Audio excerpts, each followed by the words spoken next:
Hi everyone, this is NLP Corgi. Today's deep dive is about the paper from University of Brighton, a survey of generative categories and techniques in multimodal generative models. Since late 2022, large language models have become the public face of AI. But human intelligence isn't just about words. We see, hear, move, and interact in a rich, multimodal world. This paper steps back and asks, how did we get from text-only models to systems that can generate images, music, video, and even human motion from text prompts? In this video, we'll walk through the key architectures, training strategies, and trends that power today's multimodal generative models. The survey focuses on models that take text as input and generate something in another modality. That includes text-to-text, text-to-image, text-to-music or audio, text-to-video, text-to-human motion, and text-to-3D or object synthesis. The authors concentrate on models and techniques that generalize beyond a single narrow task.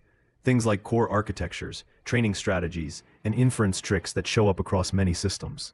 To build this map of the field, the authors focused mainly on work published after 2021, but they also include earlier, foundational models when they introduce crucial ideas. They pulled from major conferences like NeurIPS, CVPR, ACL, and ICML, as well as influential archive preprints from labs such as OpenAI, Google DeepMind, Microsoft, Meta, NVIDIA, and DeepSeek.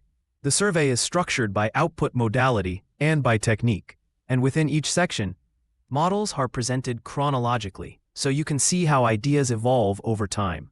Under the hood, most modern multimodal generators share a common toolkit. Transformers provide a flexible way to model sequences, whether those sequences are words, image patches, audio tokens, or motion codes. Diffusion models have become the workhorse for high-quality image, audio, and video generation. On top of that, we see methods for building shared representations that align text with images, audio, and motion.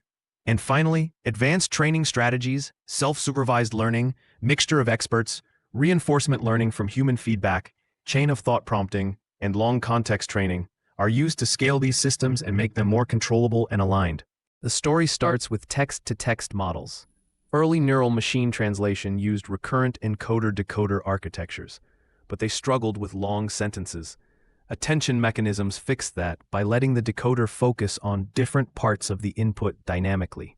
Then the transformer removed recurrence entirely and relied on self-attention, unlocking massive parallelism. OpenAI's GPT series pushed this to scale with decoder-only transformers trained auto-regressively.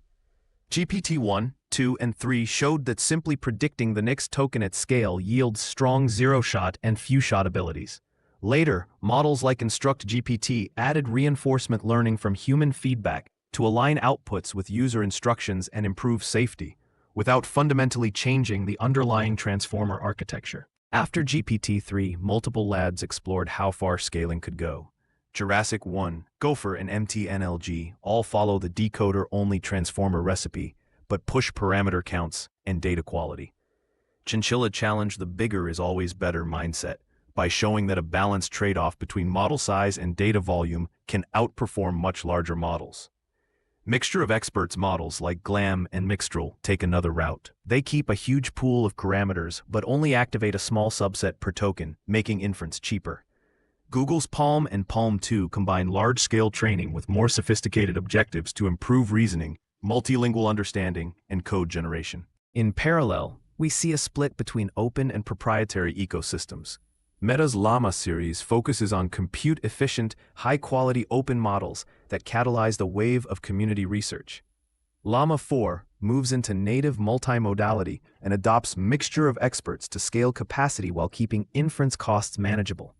On the proprietary side, models like GPT-4 and Gemini extend transformers to handle both text and images, with very long context windows and improved reasoning, though their exact architectures are not fully disclosed.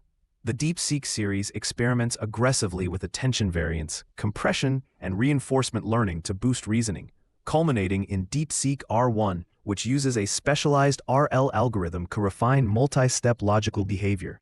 Text-to-image generation began with GANs like AttenGAN and MirrorGAN, which used attention to align words with image regions and to check semantic consistency. But GANs were often unstable and hard to scale.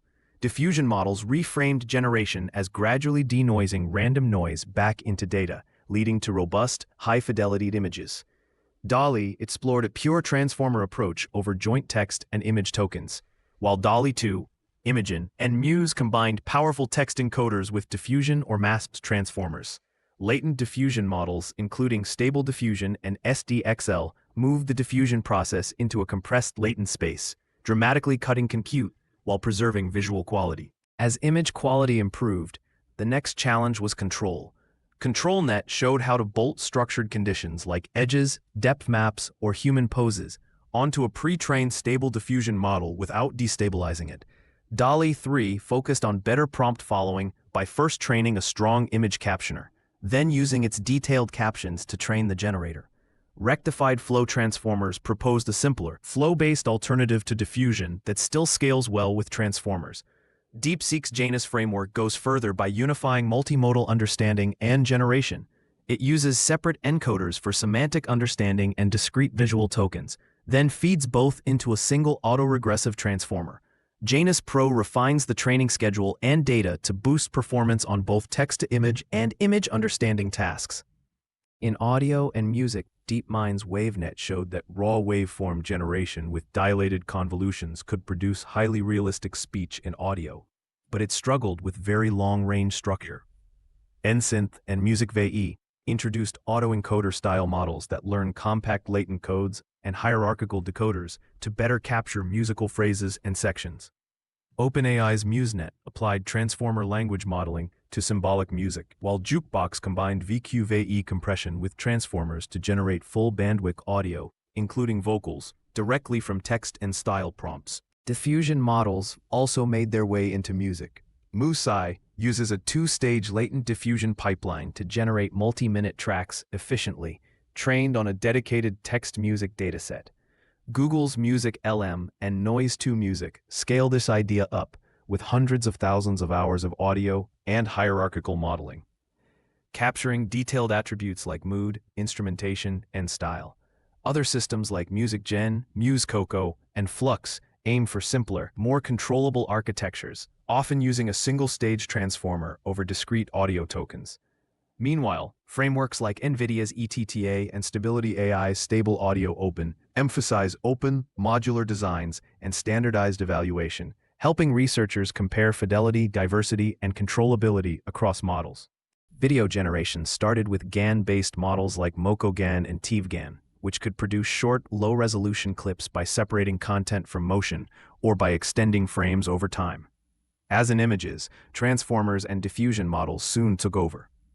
Cogvideo built a large autoregressive transformer on top of a pre-trained text-to-image model, while Fenicky tokenized video into discrete codes and used a masked transformer to generate variable-length sequences. Diffusion-based systems like MakeAVideo, NuaXL, Video LDM, and Emu Video combine knowledge from text-image models with unsupervised video learning, enabling longer, more coherent, and higher-resolution videos. Recent video models increasingly resemble large language models. Lumiere uses a space-time UNet that generates an entire video in a single forward pass, improving global temporal consistency. VideoPoet treats video as just another token sequence and trains a single autoregressive transformer on a mix of text-paired and unpaired videos, unifying tasks like text-to-video, image-to-video, and video editing. OpenAI's Sora goes further with a diffusion transformer that operates on space-time patches, much like tokens in an LLM, and reports emergent capabilities in physical and semantic understanding. Google's Veo and Meta's MovieGen adopt transformer-based or modular pipelines that combine text, image, and video models to produce photorealistic, prompt-controllable content. One limitation of many video generators is that they can look realistic without truly understanding physics. NVIDIA's Cosmos aims to bridge that gap. It uses pre-trained diffusion and autoregressive transformers, plus a curated video pipeline and tokenized representations, to learn the physical dynamics encoded in real-world footage. The goal isn't just to make nice-looking clips, but to support tasks like robotic control, autonomous driving, and spatial navigation. In other words, Cosmos treats video generation as part of a broader world modeling problem for physical AI. Text-to-human motion models translate language, into 3D body movements. Tamos introduced a probabilistic approach using a VAE with transformer encoders for both text and motion, allowing multiple plausible motions for the same description. T2M GPT and TM2T discretize motion into codebooks using VQ-VAE, then treat motion generation as a sequence prediction problem, similar to language modeling. This improves long-range temporal coherence and enables bidirectional tasks like motion to text. Diffusion-based models like Motion Diffuse and FGT2M push realism further by iteratively denoising motion sequences while also supporting fine-grained control over body parts and time-varying text prompts. Motion GPT takes the LLM paradigm directly into motion. It uses a VQ-VAE to convert continuous motion into discrete tokens, then fine-tunes a language model like Llama using LoRa, which updates only a tiny fraction of parameters. This lets the LLM understand and generate motion sequences conditioned on text, keyframes, or initial poses. Motion GPT-2 refines this idea with part-aware tokenization, separating body and hand movements in a three-stage training pipeline. First learning motion tokens, then aligning motion and language, and finally instruction tuning for a range of tasks. The result is a motion language model that can handle text-to-motion, motion captioning, completion, and prediction within a unified framework. Across all these modalities, a few techniques keep reappearing. Self-supervised learning lets models exploit huge unlabeled datasets, whether they're text, images, audio, or video. Mixture of experts architectures scale capacity without linearly scaling compute.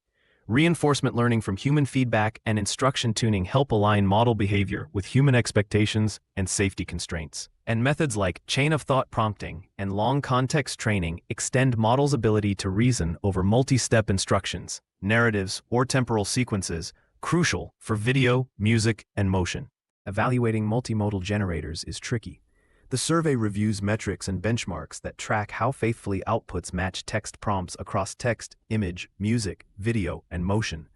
Tables in the paper summarize chronological trends in faithfulness metrics for each modality, but many benchmarks still miss subtle issues, partial alignment, hidden biases, or safety concerns.